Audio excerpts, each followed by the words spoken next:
विष्णु विष्णु कुशवाहा जी बोलिए।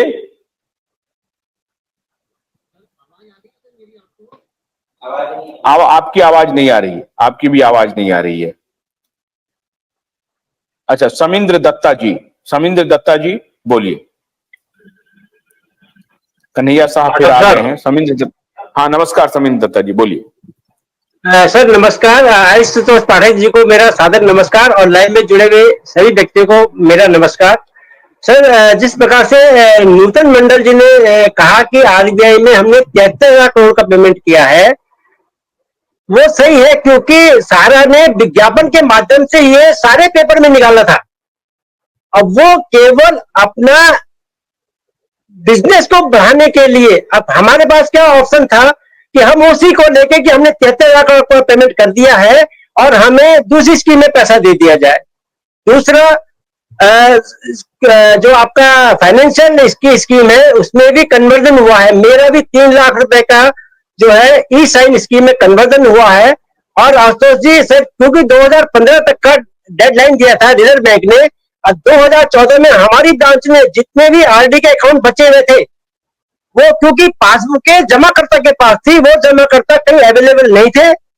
इन्होंने मुख्यालय से पासबुक मंगवा के उन पासबुकों को भर के उस पैसे को जो है इन्होंने ब्रांच में मंगाया और उसको वी में कन्वर्ट किया।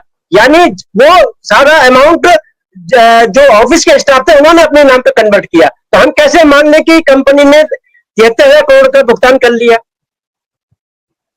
दूसरी चीज, जब भी कोई स्कीम आती थी या कोई रीइन्वेस्टमेंट प्रोग्राम आता था तो ऊपर से आदेश होता था कि जितना भी डिपॉजिट का भुगतान किया भेजा हुआ है वो सारा रीइन्वेस्ट होगा।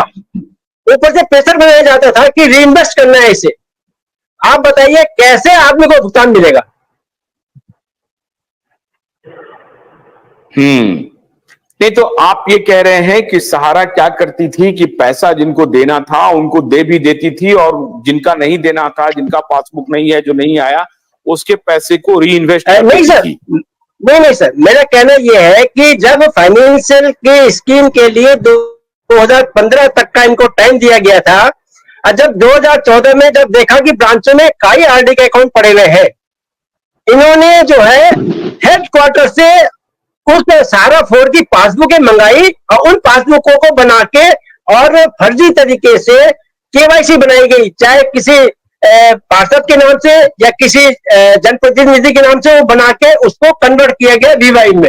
उसके बाद जब वीवाई में कन्वर्ट किया तो स्टाफ ने उसमें भी सरपंच रहता उसको अपने नाम से कन्वर्ट किया। आज ये बताइए, जमाकर्ता अगर पेमेंट के लिए आ रहा है तो उसे पेमेंट कहां से देंगे। दूसरा, जब सोसाइटी का पेमेंट की बात आई तो हमें ये कहा जाता था, क्योंकि हम स्कोरर कार्यकर्ता थे, तो हमें ये कहा जाता था कि ऊपर से जो है ये कन्वर्जन आपको रीसमने वो करना है, रीइन्वेस्ट करना है। ये जो जितना भी पैसा आ रखा है सब रीइन्वेस्ट के लिए आ रखा है। अब बताइए कि कैसे जमाकर्ता को भुगतान मिला होगा। सतीश जी जो बात कह रहे हैं वो बिल्कुल सही कह रहे हैं कि हर जगह जो है रीइन्वेस्ट और यह कन्वर्जन हुआ है। अब न्यूटन जी बताइए, जवाब दीजिए। कह रहे हैं कि टोटल पैसे का कन्वर्जन किया गया, एक 2%, 5% का भुगतान हुआ है, कन्वर्जन हुआ, जिसको कन्हैया जी कह रहे थे कि कन्वर्जन मत कहिए, री इन्वेस्ट कहिए। अरे री इन्वेस्ट करने का मतलब तो ये हुआ कि हमको पैसा मिल गया, हमने री इन्वेस्ट कर दिया या कन्वर्ट करा लिया। उसमें हम कितने पार्टी थे, मतलब हमने, मतलब हमसे मेरा तात्पर्य है कि निवेशक ने खुद होकर के कितने अपने पैसे को री इन्वेस्ट किया और कितने पैसे को कन्वर्जन के लिए कहा, या कंपनी ने खुद ही री इन्वेस्ट कर लिया, खुद ही कन्वर्जन कर लिया। हमारे लिए री इन्वेस्टमेंट और कन्वर्जन के शाब्दिक मायने को जानने के बजाय ये जानना जरूरी है कि निवेशकों के हाथ में पैसा नहीं आया। एक हाथ से कहा गया कि हमने आपको दिया, दूसरे हाथ से पैसा ले लिया, और निवेशक खड़ा ही रहा कि मेरे पास पैसा अभी आना है। और जब दूसरे हाथ से पैसा ले लिया तो निवेशक को यह कहा गया कि आप चिंता मत करिए, ये पैसा और हम ऐसे बढ़ा करके देंगे। ये पूरी कहानी है।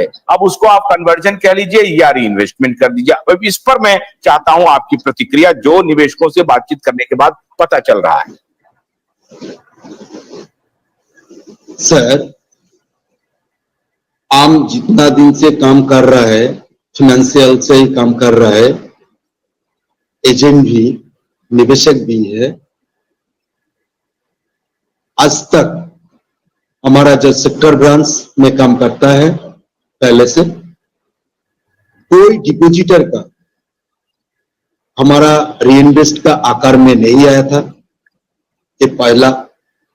दूसरा, जो डिपॉजिटर का पास पैसा दिया था कैश में और चेक में, देने के बाद तो दूसरा दिन हो, वो दिन हो, हमारा बुलाया था, जो हमारा पास 10,000 रुपीज और 5,000 रुपीज फिक्स्ड करिए, वो अलग बात है।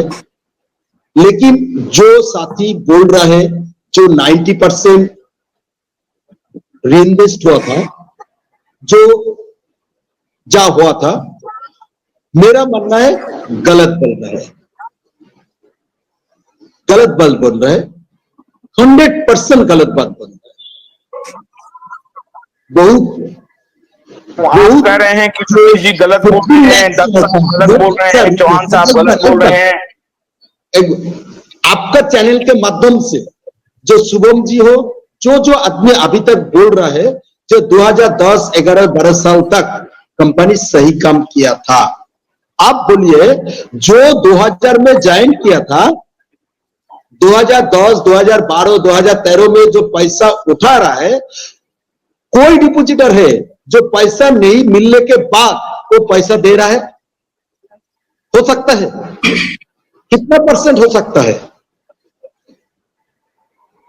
आशुतोष जी, मैं आपको एक चीज बताऊं, 2010 के बाद जो भी पैसा आया है वो कार्यकर्ताओं के बदौलत आया है। कार्यकर्ता ने 20 साल का टाइम दिया है, 20 साल विश्वास में पैसा लाया गया है कार्यकर्ता के द्वारा। सुनने का क्षमता रखिए। एक बार पाठक जी, 2010 में जो रियल एस्टेट हाउसिंग में पैसा आया था हार्ड वर्कर को पास, आपका पास क्या लगता है 2010 पे पहले डिपॉजिटर पैसा नहीं मिलने के बाद वो रियल एस्टेट हाउसिंग का इन्वेस्ट करे? हो सकता? हार्ड डिपॉजिटर फाइनेंशियल पेमेंट का पैसा मिला था, हो सकता है। कोई वर्कर, हमारा काम ही है, जो डिपॉजिटर के पास 1 लाख रुपया, भाई आप 1 लाख रुपया मिल गया, आप कोशिश करिए, आप 50,000 दो, 1 लाख रुपया दो, दूसरा बार हम इन्वेस्ट करेंगे।